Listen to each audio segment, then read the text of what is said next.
नमस्कार। विशेष या भागामध्ये आपल्या सगळ्यांचं स्वागत। मी प्रसाद काथे।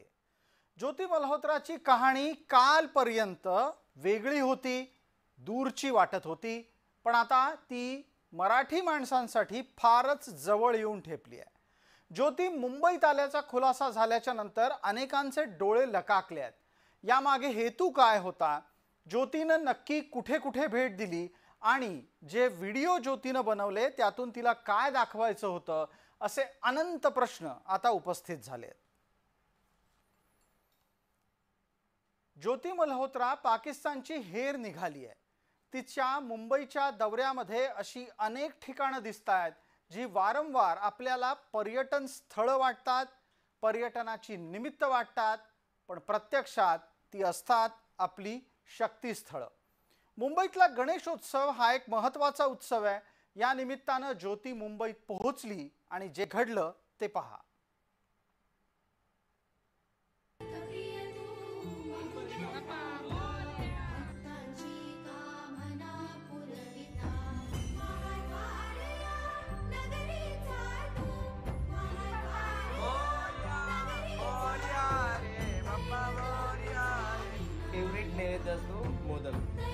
नमस्ते मुंबई, कैसे आहे? फिलहाल मुंबई में आई हूँ गणपति फेस्टिवल को सेलिब्रेट करने।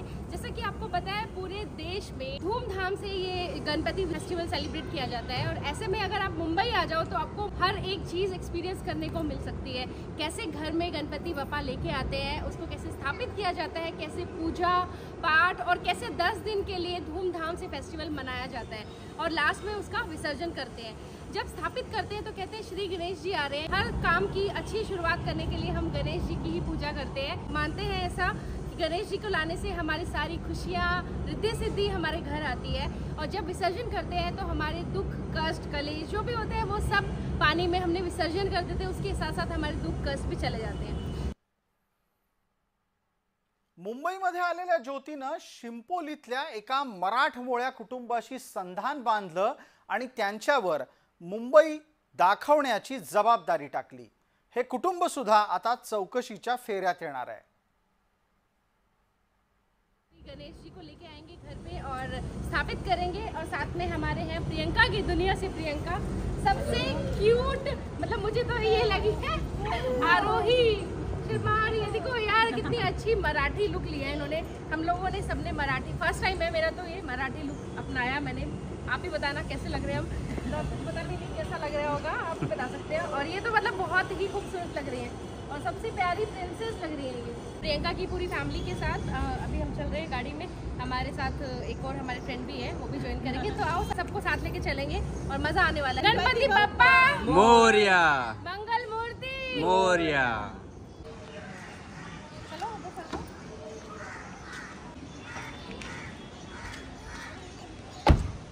हमारे साथ क्या नाम है आपका?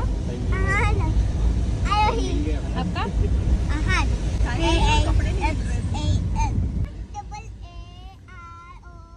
गणपतीच्या दिवसांमध्ये ज्योतीनं अशा पद्धतीनं शिंपोलीतल्या मराठमोळ्या कुटुंबाशी आपली ओळख वाढवली आणि त्यानंतर ती शिंपोलीतली काही महत्त्वाची ठिकाणंही दाखवायला लागली। सर्वसाधारणपणे अशा पद्धतीच्या प्रवासात लक्षात घेतलं जातं की एखाद्या देशातली किंवा एखाद्या शहरातली वाहतूक व्यवस्था कशी आहे, तिथला नकाशा कसा आहे आणि तिथलं राहणीमान कसं आहे, ह्या सगळ्या गोष्टी ज्योतीनं न कळत जगासमोर आणल्या।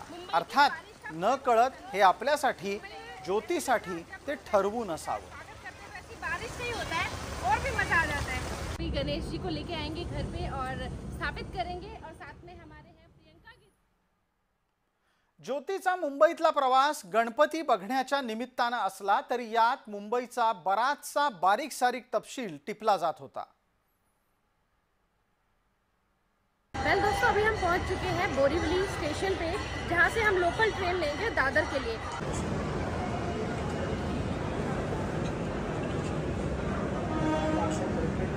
वेल अभी हम बोरीवली में लोकल ट्रेन से निकल चुके हैं। मस्त सफर होता है यार लोकल ट्रेन से करने का। और दूसरी तरफ ज्योतीनं या निमित्तानं मुंबईची लोकल सेवा जगापर्यंत नेली। अर्थात ही काही पहिल्यांदाच सगळ्या जगासमोर जात होती अशातला भाग नाहीये। पण लक्षात घ्या, या नव्या ताज्या दृश्यांमध्ये अनेक नवे तपशील होते। आताच तुम्ही वंदे भारत सुद्धा पाहिली आणि हा सगळा तपशील पाकिस्तानसाठी सुद्धा महत्त्वाचा आहे। अभी हम दादर स्टेशन से बाहर आ चुके हैं और वहाँ पे क्या क्राउड था। सोच रहे थे हम कि नेक्स्ट लोकल लेंगे, पर इतना रश था हमने लोकल छोड़ दी और फाइनली हम आ चुके हैं अभी काली पीली लेने।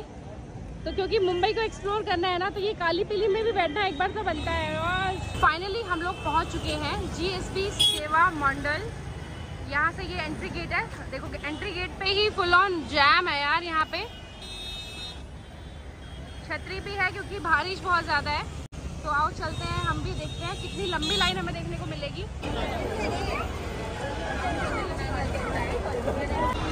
यहाँ देखो शूज के लिए, आणि या निमित्तानं ज्योती पोहोचली मुंबईतल्या सगळ्यात श्रीमंत गणपतीपर्यंत। House full no bags. इंडिया के रिचेस्ट गणपति GSB सेवा मंडल में हम पहुंचे हैं दर्शन करने के लिए, जो कि मुंबई में है। यहाँ पे आप ये देख सकते हैं गणपति जी की मूर्ति, जिसमें 60 किलो गोल्ड, 336 किलो सिल्वर और इंश्योरेंस जान के तो मतलब मैं भी दंग रह गई, आप भी हैरान हो जाएंगे। 350 करोड़ का इंश्योरेंस हुआ है। क्या गजब के दर्शन हो रहे हैं हमारे बिल्कुल पास। आप कीजिए और बोलिए गणपति बाप्पा मंगल मूर्ति। आता या निमित्तानं पाकिस्तानात कोणती माहिती पोहोचली तर मुंबईतला सगळ्यात श्रीमंत गणपती कुठला, त्याच्या अंगावर एका वेळेला किती सोनं आणि चांदी असते, या गणपतीचा इन्शुरन्स म्हणजेच विमा काढला गेलाय का, याच्या जोडीला ही सुद्धा माहिती आली की एका वेळेला या गणपतीच्या मंडपामध्ये केवढी गर्दी असते। ही माहिती काही पाकिस्तानकडे नसेल अशातला भाग नाही, पण हे असे ट्रॅव्हलॉग करणारे लोक ताजी माहिती सातत्याने तयार करत असतात आणि त्याचा योग्य ठिकाणाहून तपशील गोळा केला जात असतो। ज्योतीचा हा दौरा तिला थेट गणपतीच्या अनेक ठिकाणी मूर्तीपर्यंत घेऊन गेलाय। अब आपको करवाने वाले हैं चिंचपोकली राजा के दर्शन। पप्पा ने गणपति ला पप्पा ने, और जी करीब से दर्शन कीजिए। मुख के दर्शन आप यहाँ पे कर सकते हैं और साथ में ही गणपति बाप्पा मोरया, गणपति बाप्पा मोरया, गणपति बाप्पा मोरया। चिंचपोकली राजा के दर्शन कीजिए। जय गणपति महाराज की जय। गणेशोत्सवाच्या काळामध्ये जिथं पोहोचण्याच्यासाठी मुंबईच काय महाराष्ट्रातली लोक सुद्धा प्रचंड मेहनत करतात, त्या लालबागच्या राजाच्या मंडपात सुद्धा ज्योती सहज गेली। मुद्दा केवळ आणि केवळ लालबागच्या राजाच्या मंडपात जाण्याचा नाहीये, तर सर्वाधिक गर्दीच्या ठिकाणी भारतात कशा पद्धतीची व्यवस्था असते आणि त्यात सुद्धा मुंबईतल्या सगळ्यात महत्त्वाच्या गणपती मंडळांमध्ये व्यवस्था सुरक्षेची असते का, याची उत्तरं या व्हिडिओला बघून आपोआप तयार होत जातात।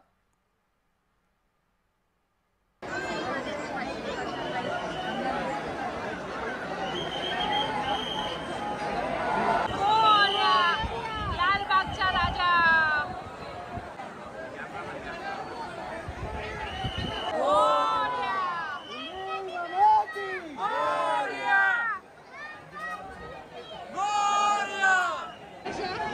लीजिए, आप दर्शन कर लीजिए लाल बाग के राजा की 22 फीट ऊंची मूर्ति है और देखिए क्या माहौल है। रश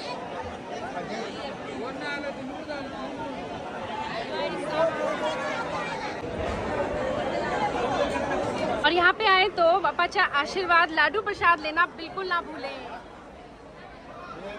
हमने ले लिया है प्रसाद, लाडू प्रसाद। ज्योतीच्याकडून छायाचित्रित झालेला हा व्हिडिओ लालबागच्या राजाच्या मंडपातल्या बऱ्याचशा गोष्टी एका फटक्यात उघड करतोय। ज्योती कोणासाठी काम करत होती हे आता जगासमोर आलंय आणि म्हणूनच तिने दिलेला हा सगळा तपशील त्या वेळचा आहे, तेव्हा तेव्हाचा ताजा आहे आणि तो परकीय शत्रूच्या सुरक्षा यंत्रणांना घातपात घडवण्याच्यासाठी पुरेसा आहे।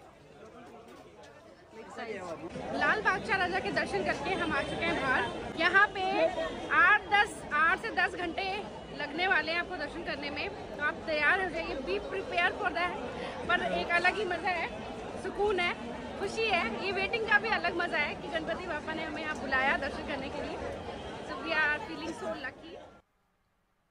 मुंबईमध्ये ज्योती भरपूर ठिकाणी फिरली, अनेक ठिकाणचं छायाचित्रण तिने केलं, पण विशेष म्हणजे हे सगळं छायाचित्रण आणि त्याचं रॉ फुटेज म्हणजेच सुरुवातीच्या काळात केलं गेलेलं छायाचित्रण तिनं ऐन वेळेला पहलगामच्या हल्ल्याच्या आसपास मोबाईलमधून आणि तिच्या आवश्यक त्या डेटा फाईल्समधून काढून टाकलं होतं। हे तिनं का केलं असेल हे तपास यंत्रणा शोधतीलच, पण केवळ आणि केवळ गणपती उत्सवापुरतीच ज्योती मुंबईत फिरली असं नाही, महाराष्ट्रात राहिली असं नाही। ज्योती मुंबईतून रेल्वेने निघून दक्षिणच्या प्रवासाला गेली। या दौऱ्यात तिनं भारतीय रेल्वेच्या कामकाजाचा बराचसा तपशील टिपून घेतला। भारतीय रेल्वे कशी काम करते, कुठपासून कुठपर्यंत जाते, काय तिथे घडतं, हे सगळं तिच्या कॅमेरामध्ये टिपलं जात होतं।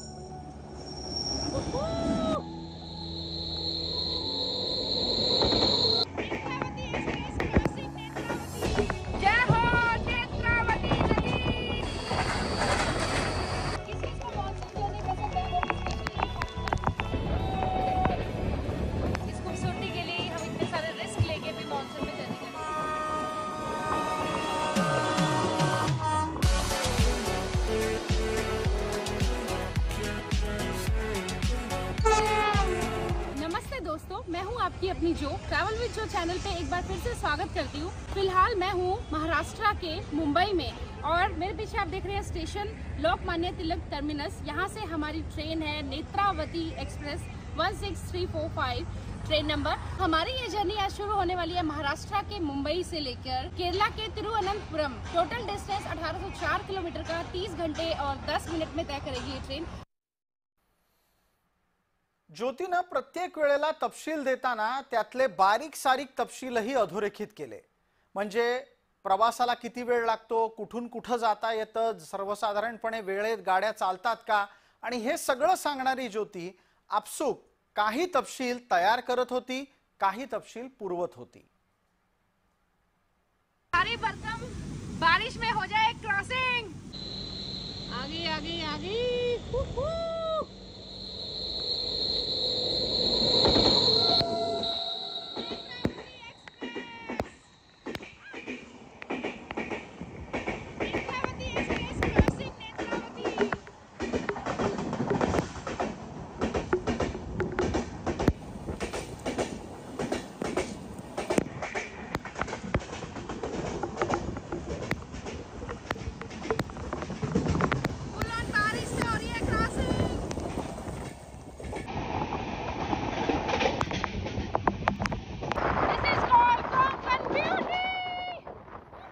ज्योतीच्या या प्रवासामध्ये अनेकदा तुम्हाला पूल दिसतील। सर्वसाधारणपणे अशा प्रकारच्या प्रवासात पूल दिसणं हे तुमच्या माझ्यासाठी सामान्य असतं, पण लक्षात घ्या शत्रूसाठी अशा प्रकारचे पूल कुठे आहेत, रेल्वे त्यावरून जाताना किती वेगाने जाते, हे सगळे तपशील फार महत्त्वाचे असतात। कारण एक पूल, एक बोगदा जरी शत्रूला पाडता आला तर तो युद्धामध्ये वरचढ ठरू शकतो।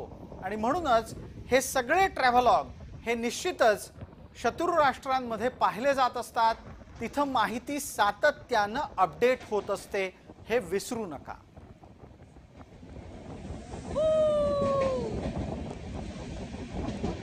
मिनहेरे से जस्ट पहले ये वाटरफॉल तो मैं कभी मिस नहीं करती।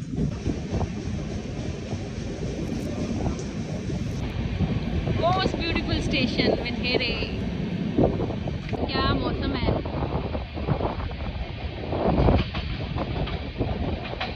बारिश में फुल भीग चुके हैं, थोड़ी सी ठंड भी लग रही है ना। भैया आ गए चाय और कॉफ़ी लेके, तो हम एक कैपेचिनो, एक ये हमारी कॉफ़ी कैपेचिनो फुल ऑन तेज बारिश में। हा व्हिडिओ ज्योतीनं डब्याच्या आतमध्ये शूट केलाय।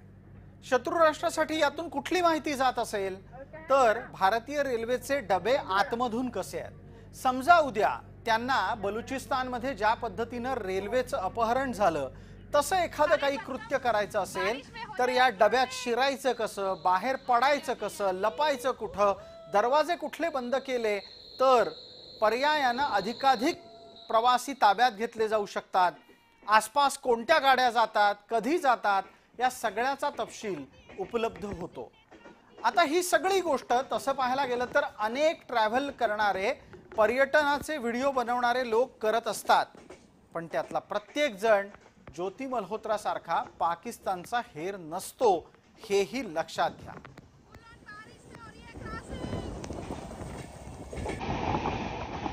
Good morning everyone.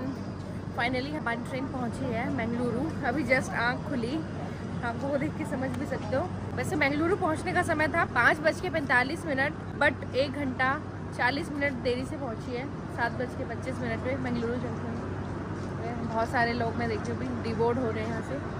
भाई साहब क्या ज़बरदस्त नींद आई। ओह, ठंड भी चढ़ गई थी। एसी इतना चिल्ड था ना, ठंड पड़ गई थी, बिल्कुल जैम हो गई थी। ऊपर वाली सीट थी ना, पूरा एसी मेरे ऊपर ही था, इतनी ठंड थी।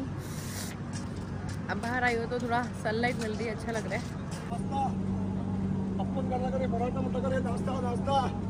और इधर आप देख सकते हैं मंगलुरु में पानी भी फिल हो रहा है ट्रेन में। 10 मिनट के होल्ड के बाद हमारी ट्रेन निकल चुकी है मंगलुरु जंक्शन से। जो भी मंगलुरु से देख रहा है दोस्तों, कमेंट जरूर करना। ज्योतीनं मुंबई पासून एर्नाकुलम पर्यंतचा प्रवास केला। हा 30 तासांचा रेल्वे प्रवास होता, पण या सगळ्या दरम्यान तिनं महत्त्वाचे तपशील टिपून घेतले। हे फक्त ती रेल्वेमध्येच करते असं आहे का? नाही, ती विमानतळावरही करते। आणि तुम्ही आम्ही विमानतळावर जर तसं करायला गेलो तर आपल्यावर कारवाई होईल। ज्योतीवरती झालेली दिसत नाही। फिलहाल मैं हूँ Indira Gandhi international airport New Delhi पे। यहाँ पे आज का जो वेदर है ना, इतना मस्त है। चारों तरफ आप देखोगे क्लाउड्स ही क्लाउड्स है। तो इंटरनेशनल एयरपोर्ट पे है तो आपको चेक इन की पूरी प्रोसेस आज हम बताएंगे। हम जाने वाले हैं न्यू दिल्ली टू मुंबई। बहुत ही इंटरेस्टिंग फ्लाइट जर्नी होने वाली है। जुड़े रहिएगा, इस पूरे ब्लॉग में आपको पूरी इन्फॉर्मेशन शेयर करूंगी। Stay tune. कल इसके अलावा जैसे ही आप एंट्री करते हो यहाँ पे आपको यूनियन बैंक का एटीएम भी नजर आएगा, तो एटीएम से आप विड्रॉल कर सकते हैं। तो हम चलते हैं यहाँ से, गेट नंबर 1 से एंट्री करते हैं। यहाँ पे प्रिंट योर बोर्डिंग पास के लिए मशीन्स लगी हैं। यहाँ पे 3 मशीन है। तो सबसे पहले हम अपना बोर्डिंग पास जो है बिना किसी हसल बशल के यहाँ से प्रिंट कर सकते हैं। Self check in for domestic passengers only. ये बना हुआ है काउंटर विस्तारा का। ये देखिए विस्तारा का काउंटर बना हुआ है। डोमेस्टिक फ्लाइट्स के लिए यहाँ पे अलग से चेक इन होता है, और अगर इंटरनेशनल फ्लाइट है तो दूसरी साइड होगा, इसके विस्तारा के ऑपोजिट साइड। तो यहाँ पे आप वेट भी चेक सकते हो 9.6, और हमने अपना लगेज यहाँ पे दे दिया है। Okay, thank you. No, nothing. तो ये सब चीज़ें आप कैरी बिल्कुल नहीं करेंगे, जो भी बैग आपको यहाँ जाएगा बैगेज में। भारत वेगानं बदलतोय। भारतात होणारा प्रत्येक बदल हा शत्रू राष्ट्राला टिपून घेणं गरजेचं आहे, आणि त्यासाठी ही अशी मंडळी बऱ्याचदा त्यांना उपयोगी पडतात। ती जितकी उपयोगी पडतात तितकी त्यांची किंमत त्यांना मिळत जाते। ही गद्दारी आहे। विशेषच्या या भागामध्ये तुर्तास इतकंच। आपण पाहत रहा फक्त जय महाराष्ट्र।